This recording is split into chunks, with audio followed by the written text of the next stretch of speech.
Boa noite a todos, sejam todos bem-vindos a mais uma Reflexão com Emmanuel. Que a paz de Jesus esteja com todos nós. Boa noite, Duda. Boa noite, André. Boa noite a todos. Sejam todos muito bem-vindos a esse momento que o Centro Espírita Luiz Gonzaga de Luminares proporciona a todos nós. Que a paz de Jesus esteja presente no lar de cada um de vocês, que ele esteja aqui iluminando o nosso encontro de hoje. E o tema desse capítulo de número 73 se chama Oportunidade. Emmanuel escolhe um versículo do Evangelho de João, capítulo 7, versículo 6. Disse-lhe depois Jesus: ainda não é chegado o meu tempo, mas o vosso tempo está pronto. Jesus disse aos discípulos, durante o momento da festa da tenda, uma festa tradicional dos judeus, em comemoração aos 40 anos que eles ficaram no deserto. Então Jesus está dizendo isso porque os judeus estão perseguindo, estão querendo matá-lo, e aí ele deixa claro que ainda não é chegado o tempo dele. Ele sabe ainda de toda a trajetória que é preciso caminhar até chegar o lamentável dia, podemos dizer assim. Então ele deixa claro aí que o nosso tempo está pronto. André, o que Emmanuel vai falar para nós a respeito desse versículo? Para poder falar de oportunidade, Emmanuel vai utilizar do exemplo do mau trabalhador e do bom trabalhador. E ele diz assim, que o mau trabalhador, ele está sempre reclamando. Se ele não reclama dos instrumentos que ele tem em mão para poder realizar a tarefa, ele lamenta do calor, do frio, da chuva, do vento, e ele diz assim, é um cego de aproveitamento difícil, pois só enxerga o lado ruim e negativo das situações. E o bom trabalhador, a primeira coisa que ele enxerga é a oportunidade que ele está recebendo para poder trabalhar. Então, olha como que a visão já é diferente, ele já tem um novo ângulo para poder observar as coisas. Então, um bom trabalhador, ele valoriza todos os elementos que é colocado no caminho dele. Então, por exemplo, se aparece uma dificuldade, ele vê aquela dificuldade como um incentivo para ele dar um testemunho, digamos assim, da sua fé, da sua perseverança, daquilo que ele acredita. Então, que o bom trabalhador, ele não se altera com as estações do ano. Pode estar chovendo, pode estar fazendo sol, pode estar nevando, pode estar ventando. Para ele não faz diferença. Ele vai realizar o seu trabalho com o mesmo entusiasmo, tanto nos momentos complicados quanto quando é favorável.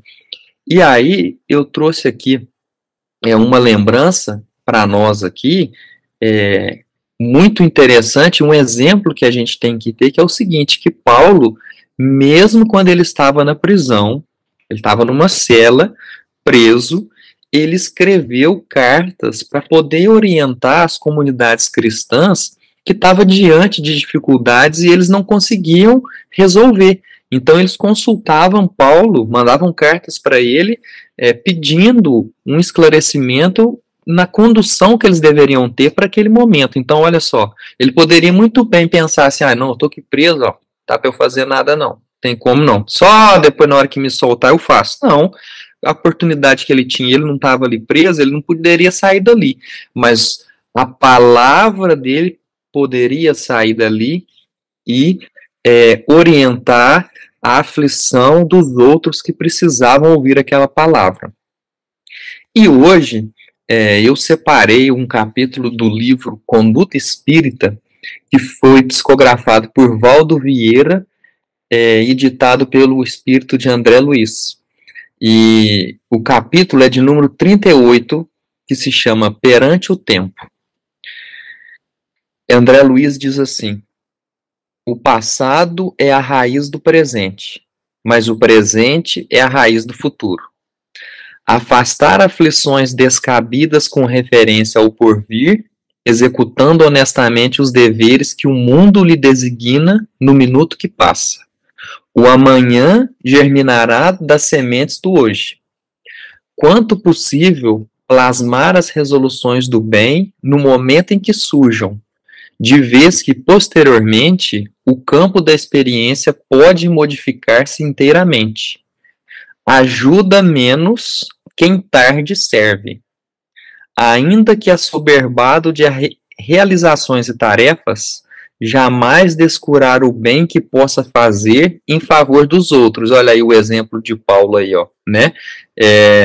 Por mais que ele estava com muitas tarefas a resolver, ele tinha muitas cartas para responder, para orientar, ele orientou cada uma que foi chegando para ele ali. Quando procuramos o bem, o próprio bem nos ensina a encontrar o tempo de auxiliar. Então, o que é isso? Quando a gente faz o bem, ou quando nós nos dizemos cristãos, sempre ocorrerá oportunidades e momentos para a gente provar que somos cristãos, que estamos seguindo os ensinamentos de Jesus, que é aquilo que dissemos de dar testemunho da nossa fé. E dar testemunho da nossa fé, muitas pessoas acham que isso tem que acontecer com palavras, mas você dar testemunho da sua fé com palavras é mais fácil. A conduta que se espera é que o nosso testemunho seja dado com atitudes. Que se a gente estiver numa fila, por exemplo, de um banco, o nosso comportamento ali diante daquelas pessoas ali, a pessoa olha a nossa reação e diz, olha ali, ó, aquilo ali é um cristão que está fazendo. Né? Porque um cristão não tomaria uma atitude de ofensa, de raiva. Então vamos dar aqui um exemplo, vamos supor, um cristão, ele vai entrar numa fila que é preferencial para idoso, para gestante, para pessoas deficientes, sendo que ele não está nessa faixa etária, nem nesses que são essas pessoas que estão privilegiadas por esse caixa, ele vai fazer isso?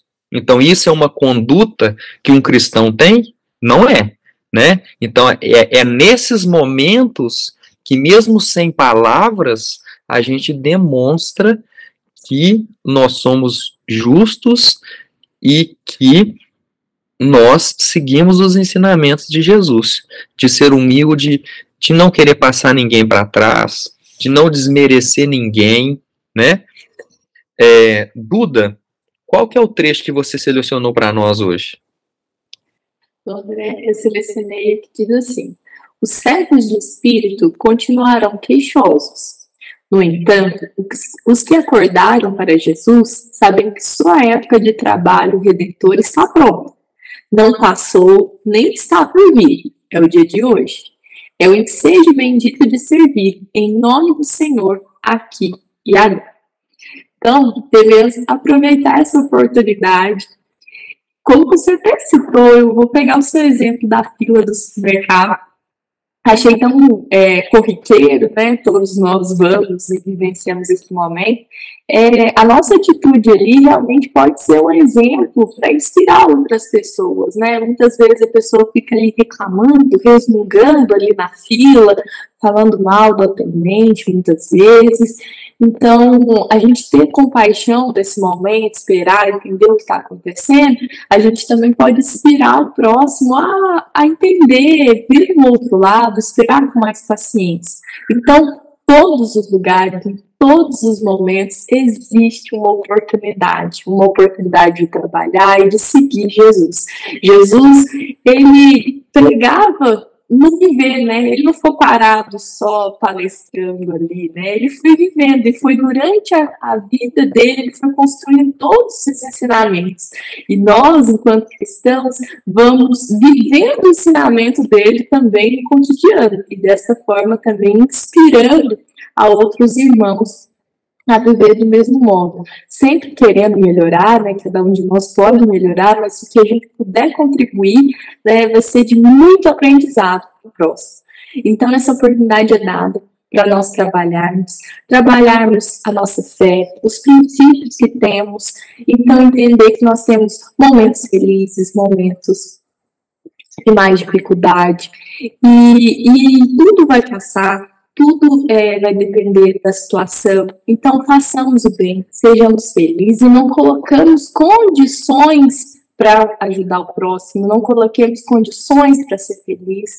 Você bem lembrou de Paulo, né? Que oportunidade incrível que foi. Pode falar, André. É que eu lembrei de uma coisa aqui, que tem um espírita que eu descobri recentemente, que chama Severino Celestino, e ele estava dando um exemplo na vida dele do que aconteceu com ele, que ele tinha levado o carro dele para consertar na concessionária, ele ia pegar esse carro na sexta-feira, porque ele precisava do carro no final de semana, e na segunda-feira ele tinha que trabalhar e dependia do carro dele. Só que quando ele chegou na concessionária, quando ele foi falar com o atendente, tocou uma sirene de encerrar o expediente. E aí, quando ele falou com a atendente, ela falou assim, ó, sinto muito, mas não dá porque acabou, encerrou o expediente, não tem como eu entregar o seu carro. E aí ele parou, respirou, falou assim, mas não tem como você fazer alguma coisa por mim, não? Ela falou assim, o senhor não escutou a sirene? De que encerrou o expediente? Eu não posso fazer nada. Ele falou assim, o sistema aqui bloqueou, travou, eu não posso fazer nada.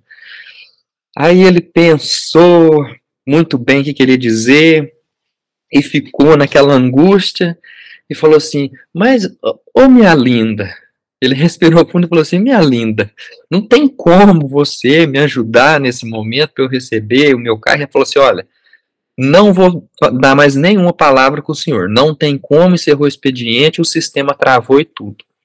E aí ele engoliu seco, e aí de repente ele só escutou uma voz falar assim, Severino, mas que coisa boa que você está aqui. Quando ele olhou para trás, era o gerente da concessionária. Ele falou assim, nossa, o que você está precisando? O que eu posso te ajudar? Ele falou, não, é porque eu precisava tirar meu carro aqui, mas ela falou para mim que não tem como, que já o sistema bloqueou e tudo. Aí ele falou assim, o senhor não está lembrando de mim, não? Ele falou assim, não, infelizmente eu não estou lembrando de você. Ele falou assim, nossa, direto eu vou lá no Centro Espírita ver suas palestras lá, eu gosto muito do que você fala a respeito do espiritismo. Aí ele diz assim, imagina se eu tivesse falado várias coisas, dado uma descompostura na moça, né? Qual seria a minha conduta? Como que aquela pessoa que me conhecia pelas palestras, porque eu prego, né, do espiritismo, como que ele ia me ver? Ele ia dizer, olhar para mim e falar assim, ué, esse homem fala uma coisa, mas faz outra. Então ele disse assim, ali foi uma oportunidade que eu tive, né, de dar testemunho ali da minha fé, da minha serenidade que Jesus nos pede, né? Então eu só lembrei desse exemplo e quis trazer aqui. Grande exemplo, André. Grande exemplo, é verdade. A gente nunca sabe, né, quem é que está acompanhando, quem é que está vendo, né? Não só ele que é público, né? Mas nós estamos sempre falando, né? Nós cristãos temos o hábito de estar sempre falando de Jesus, dizendo da nossa fé, e quando perdemos a compostura, a primeira coisa que vão pensar é: você não era cristão? Mas não é assim que Jesus fala nesse momento? A pessoa vai lembrar dos nossos conselhos, né? E vai nos cobrar isso. Então é preciso, antes mesmo de falar o evangelho, viver o evangelho, não é mesmo? Então, grande exemplo esse, ainda bem que ele se conteve ali diante da situação. E no final ele ajudou, com certeza deve ter conseguido alguma ajuda por isso, né? Aí o gerente disse assim para ele, não, você pode tirar seu carro com autorização ou sem autorização aqui, que depois a gente resolve. Aí fez o bem voltou, não é mesmo? A gente nunca sabe, lá, prega o bem volta, né? Se ele tivesse sido descortês ali com a moça, né, ia causar uma impressão ruim, talvez nem tivesse conseguido tirar esse carro, né?